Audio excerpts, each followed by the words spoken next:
Flat Stanley, Stanley Flat Again, Chapter 7. Where are you, Emma? In the late afternoon, sunlight at the remain of the old market building, the ram chop and the Wickses watched the Chief Jones prepare Stanley for his rescue attempt. Flash Tobin, the Daily Sentinel photographer, was there too, taking pictures. Mrs. Ramchap had supplied 2 slices of the bread and cheese, each wrapped in the plastic, and her grandfather's flat silver cigarette case filled with grape soda. Chief Jones taped the bread and the cheese packet to the Stanley arms and the legs, the cigarette case to his chest, and gave him a small flat flashlight.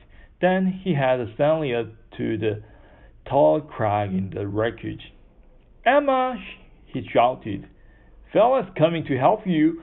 When he call your name, you haul him back here so he know which way to go. Got it?" Emma's voice came faintly. Yeah, hurry up, I'm starving." Chief Jones shook Stanley's hand. "Good luck, son." The evening sunlight glowed warmly on the red brick of the fallen building as Stanley stepped close to the crack.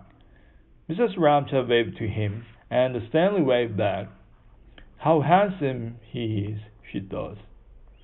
"How brave, how tall, how flat."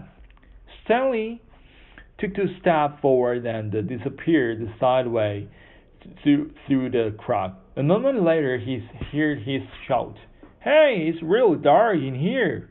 "Haste for horse, Stanley," Mrs. Ramchap called back. "Oh, never mind. Good luck, dear." This was a dark greater than any he had ever known. Stanley could almost feel the blackness on his skin. He clicked on his flashlight and edged forward without difficulty. But then the crack narrowed slowly in him. The bread slice on his left leg had scraped something, losing the tape that held it. Pressing the tape back into place, he wiggled forward until it came what seemed dead end, but a little swing of the flashlight toward the crack branching, right and left.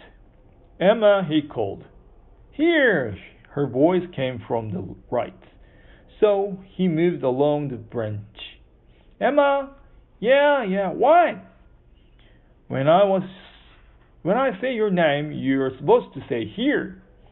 "I already did that." He followed another crack to the left. "Emma!" There was no answer.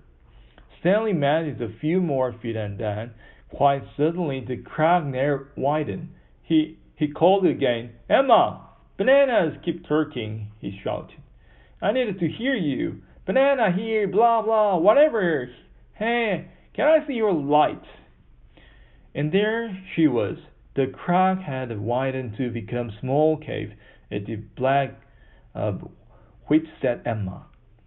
Her jeans or shirt were smudged with dirt, but it was most sure Emma, squinting against the brightness of his light. "You!" she exclaimed. "From school, the Platy." "Don't lose your temper," Stanley told himself. "I was the only one they thought could get in here.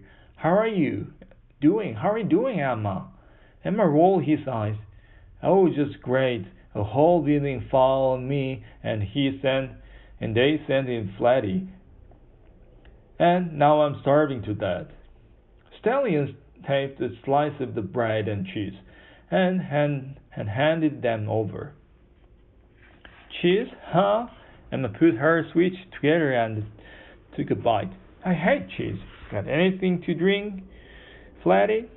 "Please don't call me Flatty here." He held out the silver cigarette case. Emma rolled her eyes again. "I'm not allowed to smoke.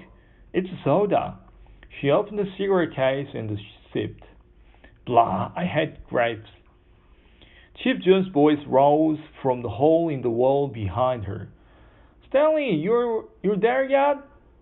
Emma jerked a tumble at the hole. It's for you, Flatty. I'm here, Chief, Stanley called. Emma is okay. He heard cheering, and then the chief voice came again. See your way out, Stan? I haven't had a chance to look around yet. Emma's eating. We will wait over and out, Stan. You too, Stanley called. He waited until Emma had finished her sandwich. Emma, how did you get into this mess? What made you come in here?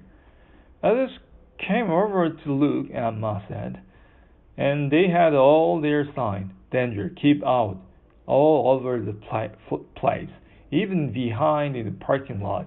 Keep out, danger, danger. I really hate that, you know? So there was this door, and it was open. So I went in.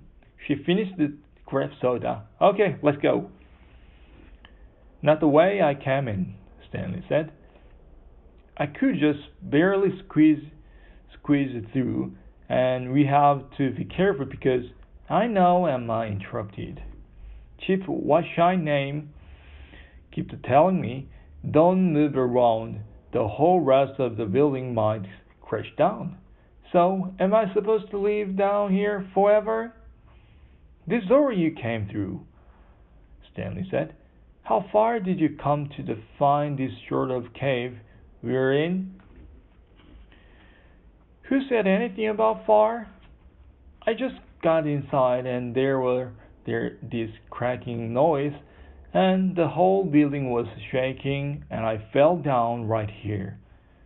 The crashing went to the forever. I thought I was going to die. Calm down. An idea came into the Stanley head. Just where was this door? Do you remember? Over there somewhere, Emma pointed into the darkness of the corner behind her.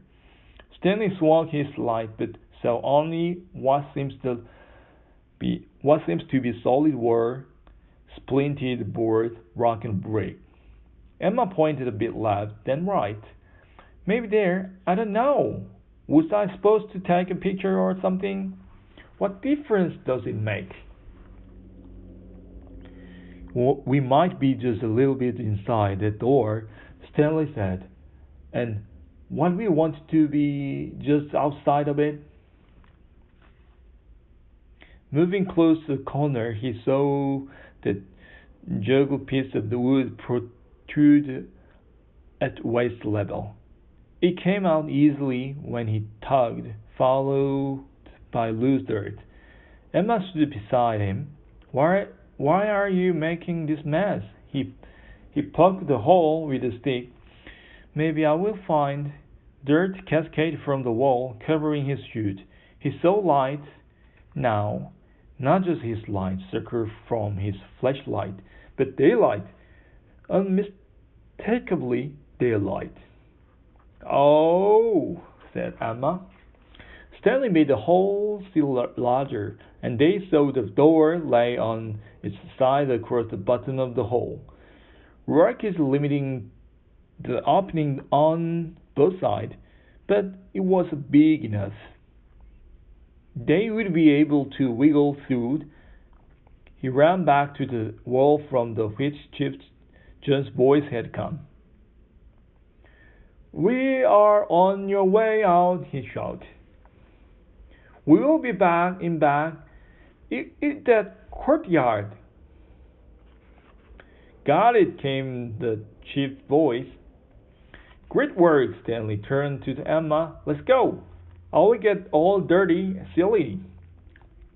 Emma said, maybe could you just come on? Don't yell, Emma said, but she crawled quickly through the hole with Stanley right behind her.